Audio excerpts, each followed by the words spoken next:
অনেকদিন আগেকার কথা। যোগীপুর নামক একটি ছোট্ট গ্রামে ভোলা নামে একটি ষাঁড় গরু বাস করত। ভোলা ছিল খুবই শান্ত স্বভাবের, কখনো কাউকে কোনো ক্ষতি করত না, তাই গ্রামের সবাই তাকে খুব ভালোবাসত। প্রতিদিন সকালে ভোলা গ্রামের রাস্তায় এদিক ওদিক ঘুরে বেড়াত, আর গ্রামবাসীরা তাকে দেখামাত্রই খুশি হয়ে উঠত। একদিন সকালে দিনু নামে একজন গ্রামবাসী ভোলাকে দেখে বলল, আরে আরে, আমাদের ভোলা যে, তা সকাল সকাল কিছু খেয়েছিস?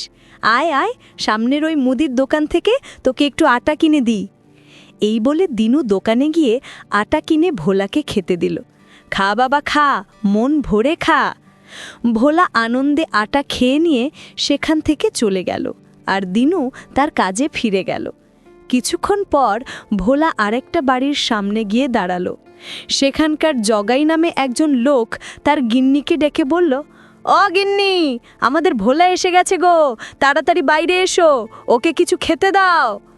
গিন্নি বললেন, যাচ্ছি গো যাচ্ছি, ওকে শুধু খেতে দিলে হবে?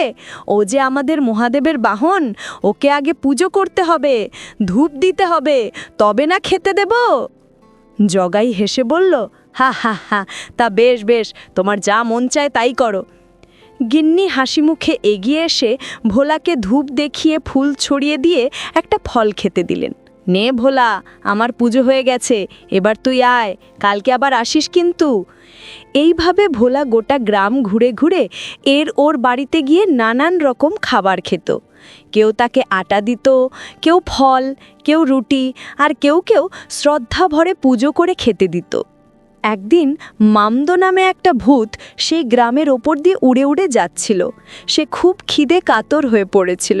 ওহ, কখন থেকে উড়ে উড়ে বেড়াচ্ছি, কিন্তু এদিক ওদিক ঘুরে ঘুরেও কোথাও কিছু খাবার পেলাম না। এদিকে খিদেই পেট চলে যাচ্ছে, যাই ওই গাছটায় একটু বসি। এই বলে মামদো একটা গাছে গিয়ে বসল। পাশের গাছতলায় ভোলা শুয়েছিল। হঠাৎ মাধবী নামে একটা মহিলা এসে ভোলাকে বলল, ও ভোলা, তুই এখানে শুয়ে আছিস, আর আমি তোকে গোটা গ্রাম খুঁজে খুঁজে বেড়াচ্ছি। আচ্ছা, আজ তুই আমার বাড়ি গেলি না কেন বলতো? ভোলা চুপ করে শুনল। মাধবী বলল, ও বুঝেছি বুঝেছি, এত রোদে পথ চলতে চলতে তুই হাঁপিয়ে গেছিস, তাই না রে? এই নে, তোর জন্য আমি টাটকা রুটি করে এনেছি। এই বলে সে ভোলাকে রুটি খেতে দিল। খা বাবা খা, মন ভরে খা। ভোলা আনন্দে আটা খেয়ে নিয়ে সেখান থেকে চলে গেল, আর দিনু তার কাজে ফিরে গেল। গাছের ডালে বসে মামদো সব কিছু দেখছিল। সে অবাক হয়ে ভাবল, ও বাবা, এটা কি দেখছি আমি? এই বউটা নিজে এসে এই ভোলা নামের ষাঁড় গরুটাকে টাটকা রুটি খাওয়াচ্ছে। ভোলার তো বেশ মজা দেখছি। মাধবী বলল, ও ভোলা, এখন আমি আসি রে, কাল আমাদের বাড়ি যেতে ভুলিস না যেন। এই দেখে মামদো ভাবল, ওরে বাবা, আবার বাড়িতে গিয়ে খাবার খাওয়ার নেমন্ত্রণও জানিয়ে গেল। এই ভোলা ষাঁড় গরুর ব্যাপারটাই আলাদা। না, আমাকে এই ভোলার ওপর একটু নজর রাখতে হবে দেখছি। তারপর থেকে মামদো ভোলার পিছু পিছু যেতে লাগল। সে দেখল কিভাবে গ্রামের মানুষ ভোলাকে ভালোবাসে, খাবার দেয়। মামদো ভাবল, বাবা বাবা বাবা, ব্যাপারটা মন্দ নয় তো। শুধু মানুষের বাড়ির সামনে গিয়ে গিয়ে দাঁড়াও আর মজা করে নানান খাবার খাও। ইস, আমি যদি ষাঁড় গরু হতাম বেশ ভালো হতো। 4 থেকে 5 মিনিট। এই বলে মামদো সেখান থেকে উড়ে চলে গেল। সে একটা বড় বটগাছে গিয়ে বসল। সেই বটগাছেই শাকচুন্নির বাস ছিল। শাকচুন্নি মামদোকে দেখে অবাক হল, কিন্তু কিছু বলল না। সে উঁচু ডালে বসে চুপচাপ মামদোকে লক্ষ্য করতে লাগল। মামদো গাছের ডালে বসে সারা রাত ধরে ভাবতে লাগল। অবশেষে সে বলল, পেয়েছি, একটা বেশ ভালো বুদ্ধি পেয়েছি।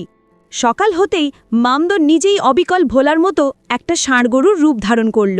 তারপর মনে মনে ভাবল, এবার বেশ মজা হবে। আমি ওই আসল ভোলা ষাঁড় গরুর আগে সবার বাড়ি পৌঁছে যাব আর পেট ভরে সব খাবার খেয়ে নেব। এই ভেবে মামদো সেখান থেকে চলে গেল। কিন্তু গাছের ডালে বসে শাকচুন্নি ভাবল, এটা কি হলো? ওই ভূতটা হঠাৎ ভোলা ষাঁড়ের রূপ ধারণ করল কেন? আমাকে তো ব্যাপারটা দেখতে হচ্ছে। এই বলে শাকচুন্নিও মামদো ভোলার পিছু নিতে লাগল এবং তার সব কীর্তিকলাপ দেখতে লাগল। মামদো ভূত ষাঁড় গরু সেজে গ্রামবাসীদের বাড়িতে গিয়ে খাবার খেয়ে নিত। মামদো ভূত ষাঁড় গরু সেজে সমস্ত খাবার খেয়ে চলে যাওয়ার পর যখন আসল ভোলা বাড়ি বাড়ি ঘুরে খাবার খেতে গেল, তখন গ্রামবাসীরা বলল, ও কিরে ভোলা, তুই আজ আবার এসেছিস যে? এই তো একটু আগে খেয়ে গেলি। এই কথা শুনে ভোলা ভারী অবাক হলো। সে অবলা জীব, মুখে কিছু বলতে পারে না, তাই সেখানে আর না দাঁড়িয়ে এগিয়ে গিয়ে আর একটা বাড়িতে গেল। সেখানে মহিলা বলল, ওমা ভোলা, এই তো একটু আগে রুটি খেয়ে গেলি, তোর আজ খুব খিদে পেয়েছে বুঝি। দাঁড়া, আর মাত্র একটা রুটি আছে, দিচ্ছি। এই কথা শুনে ভোলা আবারও অবাক হলো, কিন্তু সে মুখে কিছুই বলতে পারল না। তারপর একটা রুটি খেয়ে সেখান থেকে সে চলে গেল। শাকচুন্নি সব দেখে ভাবল, এ তো ভারী অন্যায়। ওই বদমাশ ভূতটা ভোলার রূপ ধরে সব খাবার খেয়ে নিয়েছে, আর বেচারা ভোলা, আহা গো। তবে দাঁড়া ভূত, তোর মজা আমি বার করছি। এদিকে ভোলা ধীর পায়ে একটা মাঠের দিকে গিয়ে সেখান থেকে ঘাস খেতে লাগল। আর সেই মাঠেরই পাশে এক বড় গাছে মামদো আরাম করে গাছের ডালে শুয়ে ঘুমাচ্ছিল। তাই দেখে শাকচুন্নি বলল, দেখেছ কাণ্ড, ওই বদমাস ভূতটা অন্যায়ভাবে অন্যের খাবার খেয়ে নিয়ে কেমন আরাম করে ঘুমাচ্ছে। দাঁড়াও, তোমাকে উপযুক্ত শাস্তি দেওয়ার একটা বুদ্ধি আমাকে বার করতেই হবে। এর পরের দিন সকালবেলা মামদভূত আবার যখন ভোলা ষাঁড়গরুর রূপ ধরে রাস্তা দিয়ে যেতে লাগল, তখন হঠাৎ করে পেছন থেকে আরেকটা ষাঁড়গরুর সে মামদভূত ষাঁড়গরুকে মারল এক গুঁতো। মামদ চিৎকার করে উঠল, ওহ হো, ওরে বাবা, এ কি, কে আমার পেছন থেকে এত জোরে গুঁতলো? আসল ভোলা ষাঁড়গরুটা আমায় চিনতে পেরে গেল নাকি? শাকচুন্নি, যে নিজেও ষাঁড়ের রূপ ধরেছিল, বলল, কি রে বেটা ভূত, কেমন লাগলো ভোলা সেজে তার খাবার খেয়ে নেওয়া? এবার তোর মজা আমি বার করছি। এই বলে শাকচুন্নি আবার তাকে গুতিয়ে দিল। মামদো ভয়ে বলল, ওরে বাবা বাবা বাবা, আমার খুব বড় ভুল হয়ে গেছে। কিন্তু তুমি আসলে কে, আমাকে চিনতে পারলে কি করে? শাকচুন্নি বলল, আমি হলাম শাকচুন্নি, তোর কীর্তিকলাপ আমি সব দেখেছি। এবার বল, এই গ্রাম থেকে যাবি নাকি? মামদো বলল, ওরে বাবা, না না না না না, তোমায় আর কিচ্ছু করতে হবে না, আমি আমার ভুল স্বীকার করছি, আমি এক্ষুনি এখান থেকে পালাচ্ছি। এই বলে মামদভূত ভোলা ষাঁড়ের রূপ ছেড়ে সেখান থেকে উড়ে পালিয়ে গেল। তারপর শাকচুন্নিও নিজের রূপ বদলে আবারও সেই বটগাছের থেকে চলে গেল।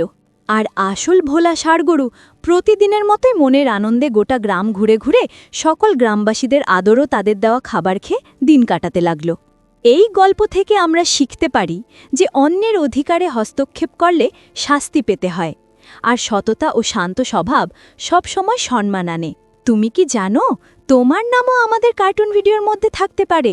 আজকের লাকি ড্রয়ে নির্বাচিত নামগুলি হল রূপালী, রওজা, রাহুল, সৌমিল, মেঘলা, সানজিদা, জুনায়েদ, অনিরুদ্ধ, শামীম, মাধুরী, অঞ্জলি, সোনাক্ষী, ইশিকা, শরীফ, অর্থিতা। আপনার নাম সহ সেরা কমেন্টগুলি পরবর্তী ভিডিওতে দেখার জন্য চ্যানেলটি সাবস্ক্রাইব করে নিন। তারপর আপনার নাম কমেন্টে লিখে দিন। আর স্ক্রিনের উপরে আসা এই পরবর্তী ভিডিওতেও ক্লিক করে ওই ভিডিওতেও আপনার নাম লিখে দিন। আপনার নাম আমাদের কার্টুন ভিডিওতে অবশ্যই দেখতে পাবেন।